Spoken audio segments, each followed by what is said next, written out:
Hello friends, வணக்கம். Welcome to சர்க்குணாஸ் சமையல். இன்றைக்கி நம்ம சேனலில் ஒரு அட்டகாசமான சுவையில் கருவேப்பிலை சட்னி தாங்க செய்ய போகிறோம். எப்போவும் ஒரே மாதிரி சட்னி செய்யாமல் கருவேப்பிலை வச்சு சத்தாக இந்த மாதிரி ஒரு முறை சட்னி செய்து பாருங்கள். ருசி செம்மையாக இருக்குங்க. இதை பார்த்திங்கன்னா இட்லி, தோசை, சுட சுட சாதத்தில் போட்டு பிசைஞ்சு சாப்பிட்றதுக்கு செம்மையாக இருக்கும்.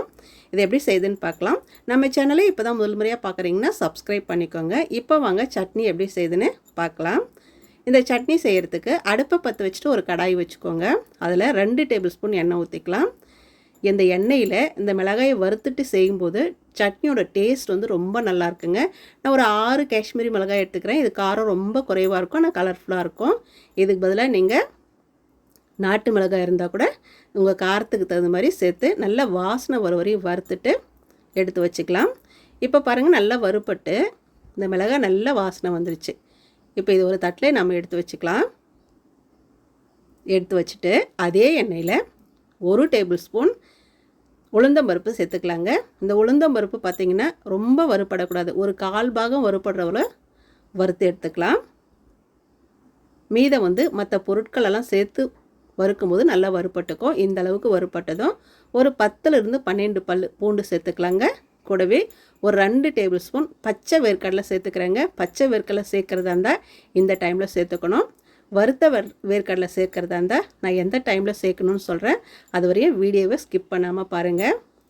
வேர்க்கடலை இந்த அளவுக்கு வறுப்பட்டதும் ஒரு 25லிருந்து 30 சின்ன வெங்காயத்தை தோலெல்லாம் உரிச்சிட்டு சேர்த்துக்கலாம். சின்ன வெங்காயம் சேர்க்கும்போது இதோட சட்னி டேஸ்ட் ரொம்ப நல்லா இருக்குங்க. இதுக்கு பதிலாக நீங்கள் பெரிய வெங்காயம் கூட சேர்த்துக்கலாம். வெங்காயம் இந்த அளவுக்கு வறுபட்டு வந்ததும் ஒரு 2 பச்சை மிளகாயை ஒடிச்சு சேர்த்துக்கங்க. கூடவே ஒரு பெரிய தக்காளி எடுத்துருக்குறேங்க. 3 தக்காளி கட் பண்ணி சேர்த்துருக்குறேன். நீங்கள் மீடியம் சைஸ் தக்காளி இருந்தால் 4 தக்காளி கட் பண்ணி சேர்த்துக்கங்க. ரொம்ப நல்லாயிருக்கும். தக்காளி நிறைய சேர்க்கறதுனால ஒரு 2 கொட்டை புளி மட்டும் சேர்த்துக்கலாங்க, சரியாக இருக்கும். வறுத்த வேர்க்கடலை சேர்க்குறதா இருந்தால் இந்த டைமில் சேர்த்துக்கங்க. தக்காளி பார்த்திங்கன்னா நல்லா வதங்கி வந்துருச்சு பாருங்கள். இந்த டைமில் ஒரு 2.5 கைப்பிடி அளவுக்கு கருவேப்பிலையை நல்லா தண்ணியில் அலசிட்டு தண்ணியெலாம் துவட்டிட்டு எடுத்து வச்சுருக்கிறேன். இதில் சேர்த்துக்கலாம். இதில் இரும்பு சத்து நிறைய இருக்கிறதுனால உடம்புக்கு ரொம்ப நல்லதுங்க. வாரத்தில் 1 முறையோ 2 முறையோ இந்த மாதிரி கருவேப்பிலை சட்னி அரைச்சி சாப்பிட்டு வந்தோம்னா நல்ல இரும்பு சத்து உடம்புக்கு கிடைச்சிடும். இப்போ நம்ம அலசி வச்ச கருவேப்பிலையை நம்ம சேர்த்துக்கலாம். குழந்தைகள் முதல் பெரியவங்க வரை எல்லாருமே இந்த குழம்புல இருக்கிற கருவேப்பிலையிலேருந்து எடுத்து வச்சுட்டு தான் சாப்பிட்றோம். உண்மை தானேங்க. இந்த மாதிரி கருவேப்பிலையை சேர்த்துட்டு சட்னி அரைச்சி சாப்பிடும்போது அந்த இரும்பு சத்து முழுசாக நமக்கு கிடைச்சிருது. வாரத்தில் 1 முறையோ 2 முறையோ கண்டிப்பாக மிஸ் பண்ணாமல் இந்த சட்னியை அரைச்சி சாப்பிடுங்க. இப்போ பாருங்கள், நல்லா வதங்கிடுச்சு.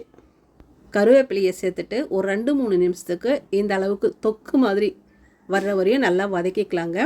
இப்போ நல்லா வதங்கிடுச்சு. இந்த டைமில் வாசனைக்காக கொஞ்சமாக பெருங்காயத்தூள் சேர்த்துட்டு ஒரு முறை நல்லா கலந்து விட்டுட்டு அடுப்பு அணைச்சிடுங்க. நல்லா ஆற வச்சுட்டு மிக்ஸி ஜாரில் சேர்த்து அரைச்சிக்கலாம். இப்போ நம்ம வதக்கினது வந்து நல்லா ஆறிடுச்சு. மிக்ஸி ஜாரில் சேர்த்துட்டு தேவையான அளவு உப்பு சேர்த்துக்கங்க. தேவையான அளவு தண்ணி ஊற்றிட்டு நம்ம வறுத்து வச்சோம் இல்லைங்களா மிளகாய், அதையும் சேர்த்துட்டு நல்லா கொரகொரப்பாக, ரொம்ப வலுவலுன்னு அரைக்காமல் கொஞ்சம் கொரகொரப்பாக அரைச்சி எடுத்துகிட்டு வந்துடலாங்க. இந்த சட்னி இப்படி அரைச்சா தான் டேஸ்ட் ரொம்ப நல்லாயிருக்கும்.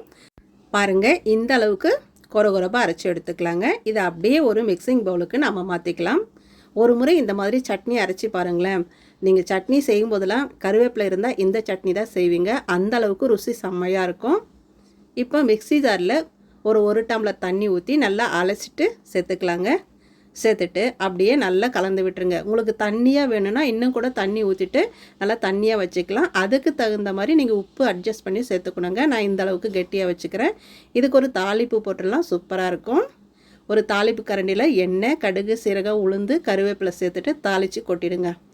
கொட்டிட்டு ஒரு முறை கலந்து விட்டுருங்க. அவ்வளோதாங்க, அட்டகாசமான சுவையில் கருவேப்பிலை சட்னி சூப்பராக தயாராகிடுச்சு பாருங்கள். இதை பார்த்திங்கன்னா இட்லி, தோசை, சுட சுட சாதத்தில் போட்டு பிசைஞ்சு சாப்பிட்றதுக்கு கூட செம்மையாக இருக்கும்.